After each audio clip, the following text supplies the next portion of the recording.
Coming to you from sunny Orlando, Florida, welcome to the Papers Podcast, where we cover current topics in the note industry, give you tactics for your note business, and talk with industry leaders to make you a better note investor. And now, your hosts, Brett Berkey and Rick Allen. Welcome to another episode of the Paperstac Podcast. I am Brett Berkey. This is Rick Allen.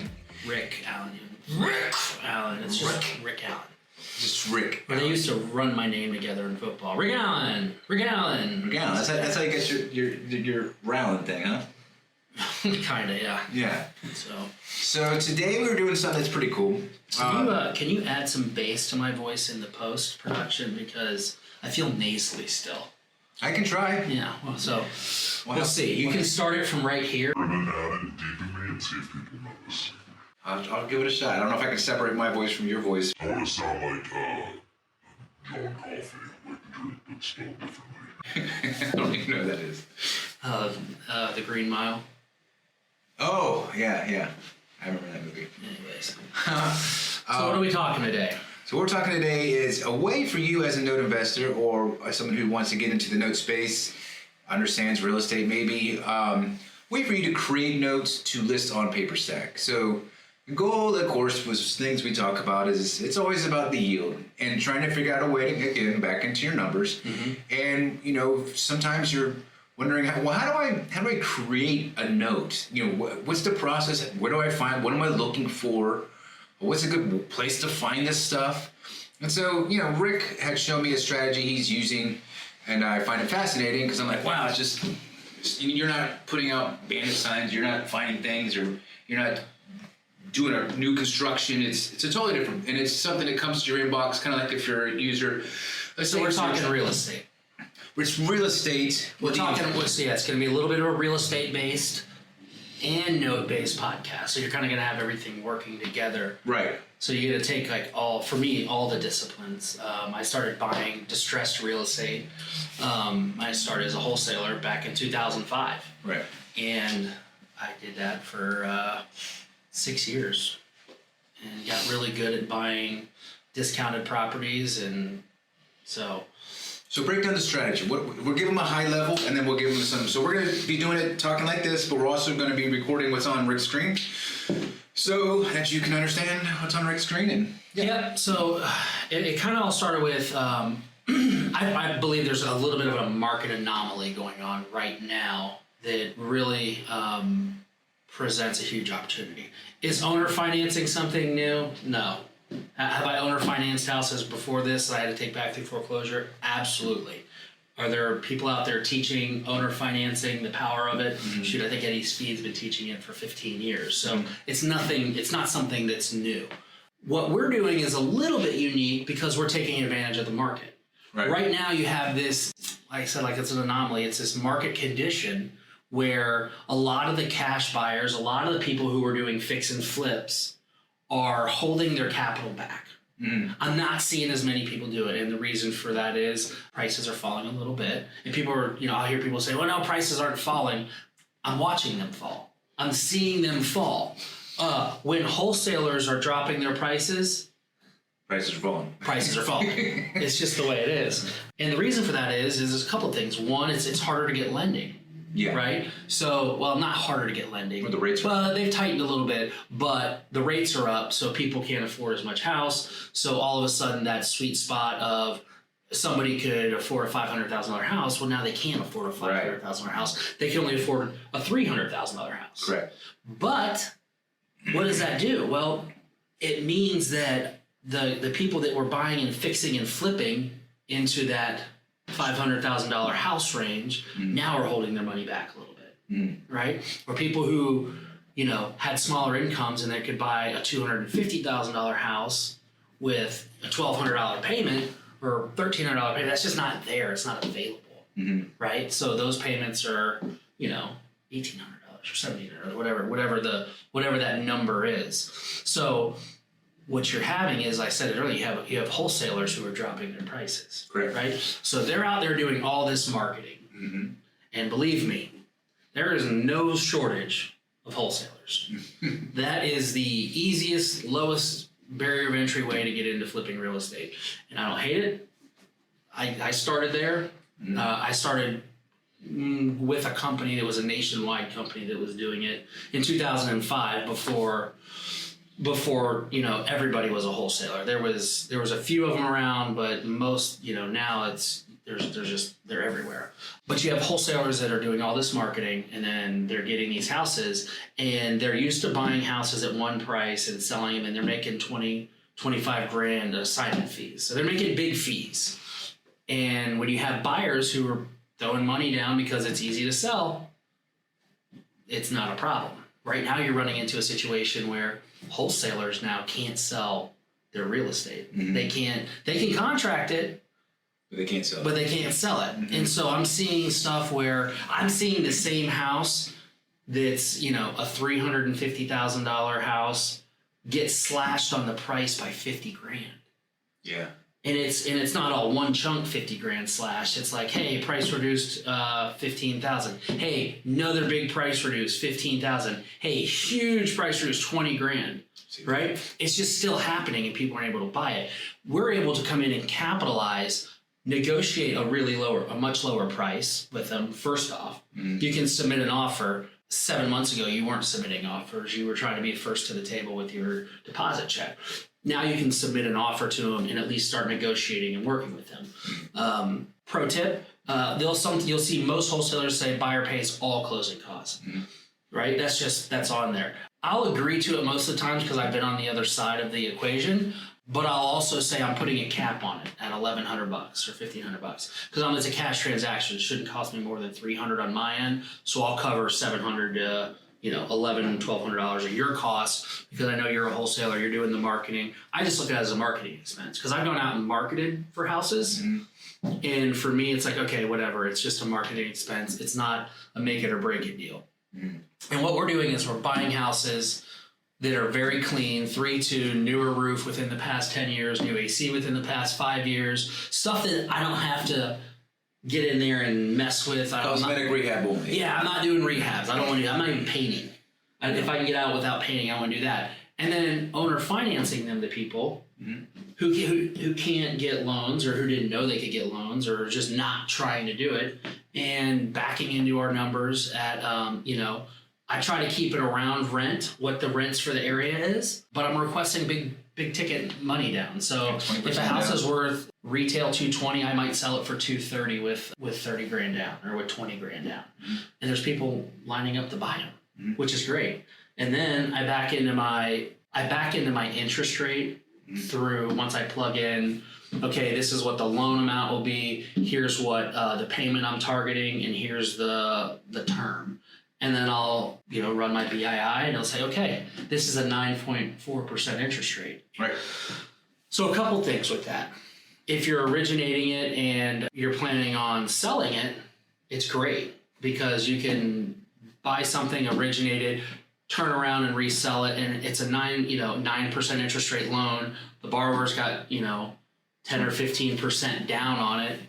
And, you originate it like you would originate a good owner finance note. Use an RMLO, loan app, make it look, smell, taste, and feel just like institutional paper or something that Bank of America would originate. But it's not. It's something you did. So that way you've got all the proper docs there, title insurance, all that stuff, lender's policies, set all that stuff up. So it's a qualified loan. Then you can turn around and sell it, and you can say, well, what if I want to sell this at an 11% yield? What if I want to sell it at a 12% yield? And you say, oh, I can make 30 or 40 grand in, 60 days on a $130,000 investment. It's crazy. It's nuts. You can do it. It's crazy. Now, if you're looking at holding these. That's different. If you want to keep it, yeah.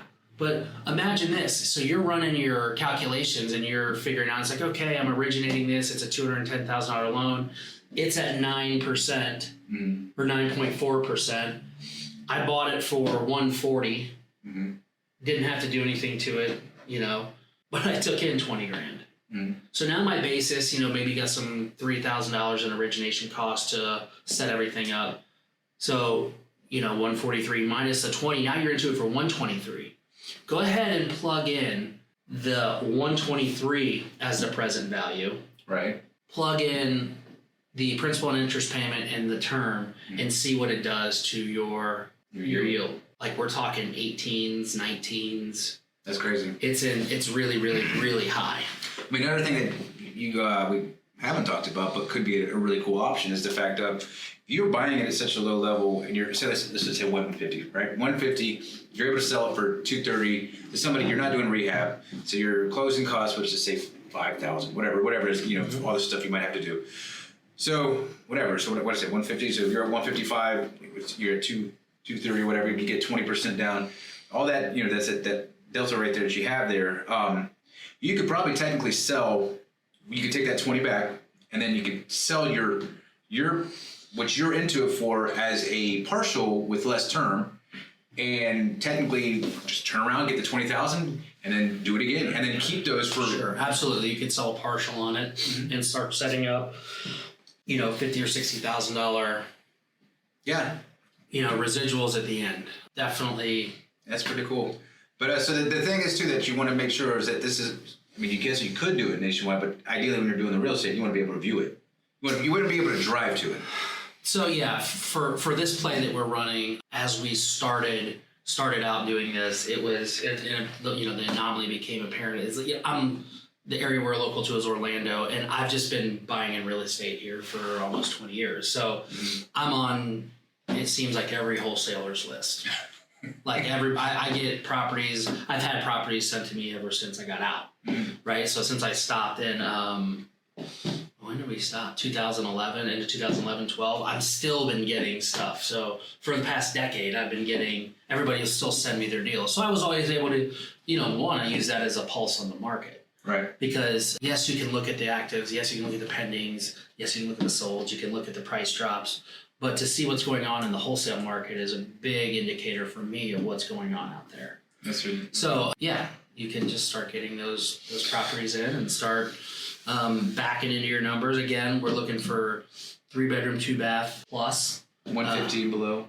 Yeah, it just depends on the market. Depends on the area. We started locally, like I was saying. That's what we were talking about driving, and I got off track. We started looking areas locally because it was just I saw a deal and. It was like, hey, I'll go check this thing out. And it was sitting there and I was like, oh yeah, this is a deal. I was like, I could probably just buy this. It's super clean, newer roof, newer AC. I was like, yeah, I'll owner finance this one to somebody and I can turn around and resell it. And consequently the tenant who I was going to evict said they were interested in buying it. And I was like, all right, how's your credit score? I'll give you, happy to make a loan. This is the down payment. And they said, well, are you negotiable in the down payment? I'm like, not a lot. And they said, well, I'm going to try to do conventional financing. Go to a bank. I'm like, okay. And he had a 780 credit score and went and got financed. So that one was kind of the first one out of the gates. Like, well, that worked out great, but it wasn't the play. But since then, you start buying them and doing as little work as possible. If you have to do work, it's important to have boots on the ground. Yeah. And I think that's kind of the thing. You're like, you want to buy nationwide. I'm staying local right now to, something within an hour drive. I've got a good group or a good guy, everyone's got their guy. And he's got a crew that can knock stuff out at a reasonable price. He's trustworthy. And so I can kind of work there. As we start wanting more inventory, I put more capital into play. At that point, I can start searching out. But again, it's no different than buying notes.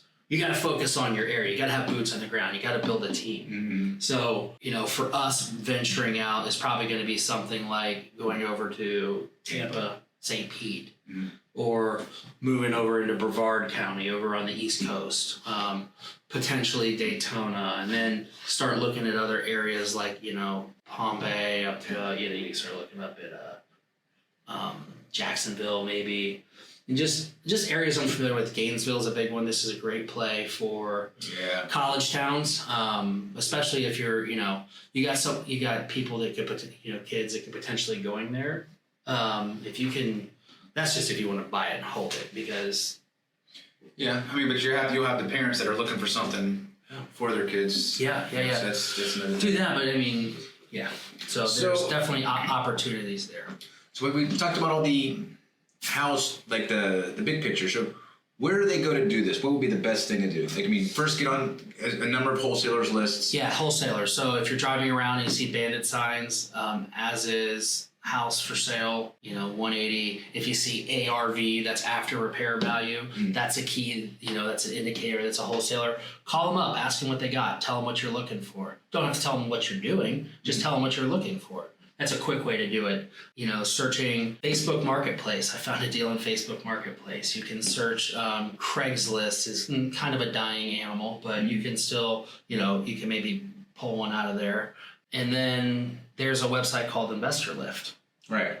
And Investor Lift is pretty unique because you can, it's a nationwide platform. As you can see, we'll roll through it real quick. Nationwide platform that you can really dive down and see what's available. So I'll look in here in the Orlando area. Also, if you are familiar with Paperstac and our safe search process, there's a very similar thing. Maybe not as granular as ours, but you can at least put in counties, cities, beds, baths, right, stuff like that. So I'm focusing on like the 250,000 after repair value or less, just because for me, I think the 20 grand down is a good number that people can come up with. And then that allows me to do something between 1,500 to, 1,750 or 1,950. Keep it under that 2 grand mark. And, that will kick me off. Usually it's coming in 9%.